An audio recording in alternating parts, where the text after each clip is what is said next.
දයාබර දෙමව්පියනි, සහෝදර සහෝදරියනි. මේ ව්‍යසනයේ මියගිය සියලු දෙනාට නැවත ජීවිතය ලබා දීමේ හැකිනම් ඕනෑම කොන්දේසියකට යටත්ව ඒ ඉටු කිරීමට අප දෙවරක් කල්පනා කරන්නේ නැහැ. නමුත් අප යථාර්ථයේ වේදනාකාරී සත්‍යයට මුහුණ දිය යුතුයි. අහිමි වූවන් පිළිබඳ වේදනාව සදාකාලිකම අප අතර පවතිනවා. මියගිය සියලු දෙනා අපට අංකයක් නොවේ. සෑම ජීවිතයක් සමගම නමක්, මුහුණක් සහ කතාවක් තිබෙනවා. මියගිය සියලු දෙනාගේ පවුල් වෙනුවෙන් අපි හදවතින්ම අපගේ සාතිශය සංවේගය පිරිනමනවා.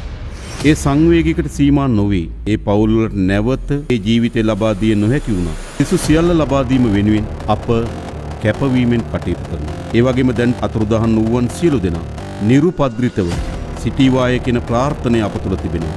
ජීවිත ව්‍යසනයට ලක්ව ඇති බොහෝ දෙනෙකුගේ දුක් වේදනා සමනය කිරීමට හා බලපෑමට ලක් වූ වින්දිතයන්ට ශක්තියක් වීමට ඉදිරියට පැමිණි. සියලු දෙනාගේ දෑත් උණුසුම්ම වැළඳ ගන්නවා. ස්වභාවික විපත් සහ ආපදා ඇතිවීම ඒ පාලනය කිරීමට නොහැකි වූ විට ඇතිවන විපත් සහ අදිසි ආපදා නිසියාරු කළමනාකරණය කිරීම නැවත යථා තත්ත්වයට හෝ පෙරට වඩා දියුණු තත්ත්වයකට ගොඩනැගීම යන ත්‍රිවිධ ක්‍රියාවලිය වගකීම ආණ්ඩුව සතු වෙනවා. ඒ වෙනුවෙන් ගත හැකි සහ ගත යුතු ඉදිරි ක්‍රියාමාර්ග මොනතරම් දුෂ්කර තත්ත්වයක් යටතේ වුවත් ගැනීමට අප බලාපොරොත්තු වෙනවා. මේ ව්‍යසනයන්ට මුහුණ දීමේදී පහසුකම් සහ මෙවලම් සීමාව ඇති රටක අප සතු ඇති අයෝමීය මානව සම්පත සියල්ලන්ට වඩා වටිනා බව නැවත නැවතත් පසක් කොට තිබෙනවා.